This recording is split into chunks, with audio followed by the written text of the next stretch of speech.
Eu estava aqui, eu encontrei o líder do Brasil a entrar aqui, eu falei para ele, nós nos abraçamos e as pessoas falando, dá para acreditar nisso?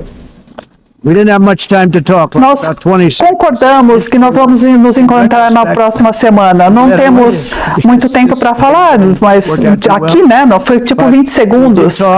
Mas nós conversamos e nós concordamos em conversar na próxima semana. Ele parece um homem muito agradável e eu gosto dele. E ele gosta de mim. E eu gosto de fazer negócios com pessoas que eu gosto. Quando eu não gosto, uma pessoa não gosta.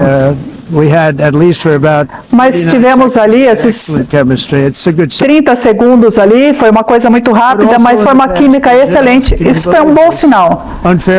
Mas no passado, que também o Brasil, dá para acreditar, o Brasil tarifou o nosso país de uma forma muito injusta.